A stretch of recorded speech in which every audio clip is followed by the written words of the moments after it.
Hi, welcome to the channel today. Today I'm going to be talking about different catalogs and a few that don't have catalogs that I use, and kind of what to look for and what to see in them.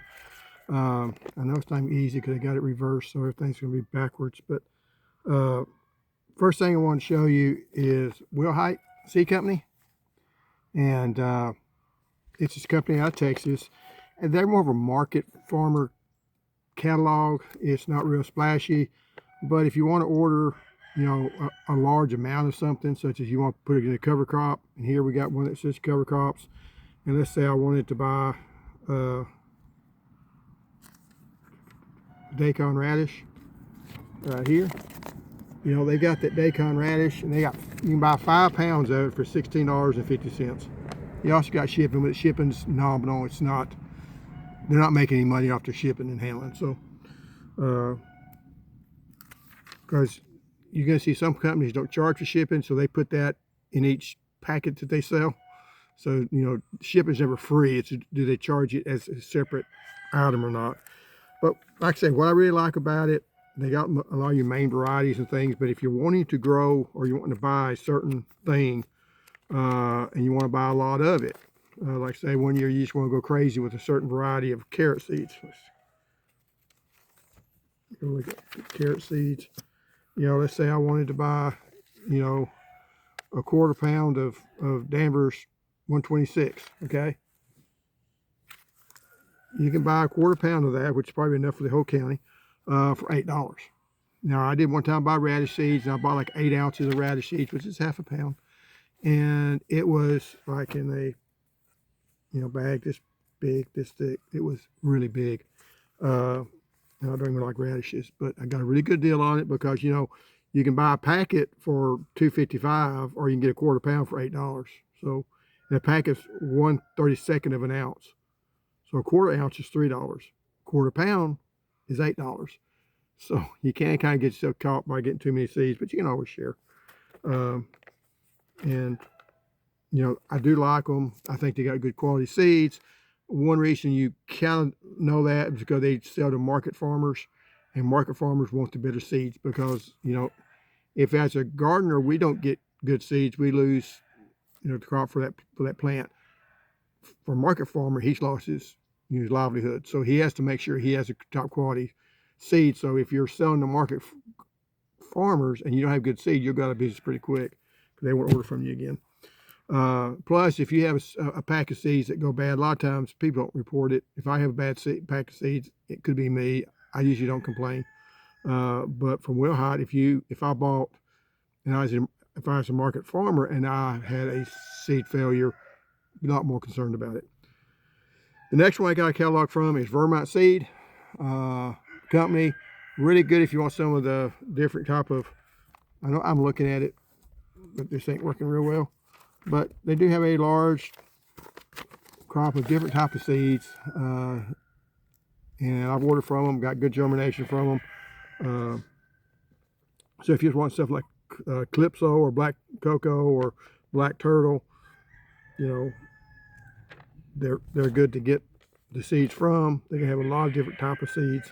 You know, Jacob's Cattle, they put those moments. We've got Succotash, Swedish Brown, Tiger's Eye, Vermont Cranberry, Yellow Indian Woman, just a lot of different types of seeds, of bean seeds if you want them. So even though it's Northern Seed Dealers, bean seeds typically, there's not a whole lot of difference if you buy some that might be grown up north or up south, so there's not a big difference. Stuff like broccoli, even especially tomato plants and pepper plants, sometimes they are regionally specific. They do better in certain regions. Beans tend not to be that way, though I think jade bean that a lot of people grow tends to do better up north than it does down south, though I've grown jade beans, I think, from this company, and they did okay. The other one I really like is Southern Exposure Seed Exchange, and they come up with the catalog, and it's nothing real special. One thing I do like about them, though, is they will tell you, I'm saying that, you know, is it terminate?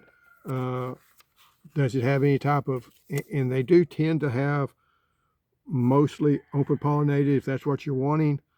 I don't know if they're all pollinated. I don't know if it's all, they may be all open pollinated, I'm not sure. But they will tell you if you have some type of disease resistance within peppers and tomatoes, especially. It's very important on especially tomatoes.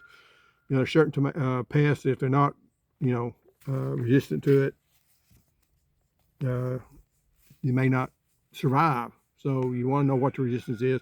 If you have a problem with tomato spotted wilt virus, you want that in your plant. Now this one doesn't do that as much because they're more your open pollinated seeds, but they do have a large variety of different seeds that do well in the South. So I do admire them because they are in the South, so they're going to tend to carry varieties that do best in our Southern gardeners because we are different than what you get up north a lot of times. So it's a nice little catalog to have. And Jung Seed and Plants, they send me a catalog every year. They got pretty pictures. I mean,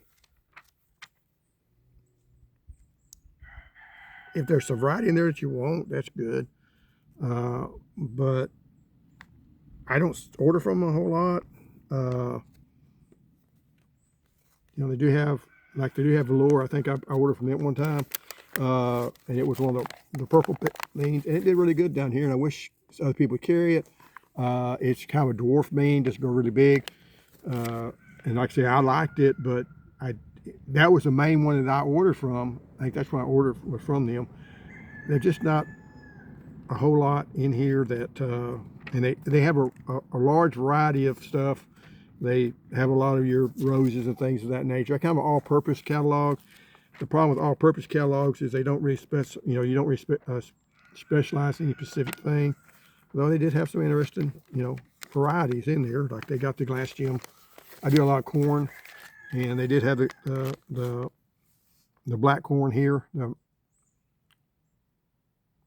Montana Murado, right there. They also have the glass gem corn, which doesn't produce very well, but doesn't produce very well for anybody, I don't think. It's just not known for production, but they do have a variety of seeds and things, but a lot of seeds and things I can get from other places.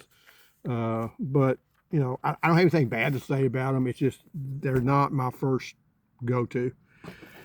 I did get one from Burpee this year, and I really like the Burpee trays. These are Burpee Super Seeder trays because they got to where you can, you push them up from the bottom. Works really nice, and I've really liked them. What surprised me on this catalog, though, is when you look at the tomato plants, they don't tell you anything about the disease resistance.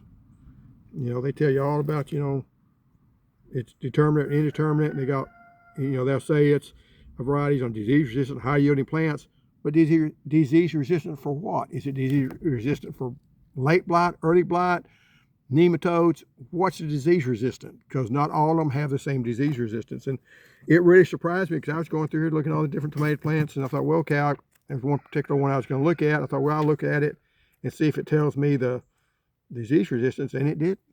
So I don't really understand why you wouldn't do that, but they don't. Now, one catalog I do not have this year, which is okay. I did order from some of them. And like I say, they've got a lot of pretty pictures, and they do look nice, but it's just, to me, that really surprised me that they would not show you disease resistance. And yes, it does bother me. Because why wouldn't you show, well, now some of them do. I'll back it up because when I was looking, here it says the orange Wellington is tolerant to vermiculite and Fisher and one of the wilts. But a lot of them, and it just actually says it there. Now, a lot of them, when they tell you they'll have the quotation marks and tell you different letters, and different letters mean different things. Like N will usually mean nematodes, and you have to look at their little key to find out. This one just, some of them it says them, some of it don't. I mean, Bobcat, Dependable, determinate F1 hybrid. It says nothing about the disease resistance. So, that one it did, but most of them it doesn't. And like one of them is like on a Bush Early Girl, it just says multiple disease resistance. That don't help me. Which disease resistance? What? Because sometimes, like this year, I was going for stuff that was late blight resistant. It doesn't tell you. So that really surprised me. They are a big company. They do got a lot of, I keep looking at it, don't really help y'all. But, you know, that does bother me. So you're not going to get real good information as far as disease resistance in their book. The other one I did not get this year was Baker Creek. Their catalog doesn't really bother me because I can go online and look, and I can look through all the stuff and see. Now, some people don't like Baker Creek. They say their germination is not that great. Some stuff is fine. But they do sell from a lot of different seed sources because they're selling a broad variety of seeds. So you have to order from different people. No seed company, you know, none of these seed companies here grow their own seed. They have to buy from different seed dealers, and sometimes it's from different countries because certain seeds just aren't, we don't have the manpower to produce those seeds. So, but I do order from Baker Creek. I never ordered the really big catalog. It costs money, but you know, I may one day because they do a lot of the backstories. They got a lot of good stories in them. If you want to know the background of how the seeds came about, especially the open pollinated seeds. The other company that I do a lot of business with is Haas Tools. And I say do business, I just order seeds. I'm not affiliated with any of them. Haas Seeds does not produce a catalog. The reason is it just costs a lot of money. And they've, you know, went through the paperwork, said it would cost us more money to send out the catalogs and we make money coming back. So you will, you know, because these catalogs are not cheap, they're expensive. I think you get like 10% people that they send them to actually order from the catalog. So, yeah, and then they got to make a big order. You still lost money because these, you know, these things aren't cheap and postage isn't cheap. So Haas Tools does not send out a catalog, but they got a lot of good disease resistance in their stuff. They will tell you what the disease resistance is, and I really appreciate that. Plus, a lot of their seeds they do trial at their place to see how they do in South Georgia. And if they do well there, then they'll put them in their catalog. If they don't do well, they won't. So they do some trials and do some testing. They don't just say, hey, we're just going to try the next big thing coming through. They're going to try some stuff that they've tried and it's done well. But anyway, hopefully this is helpful.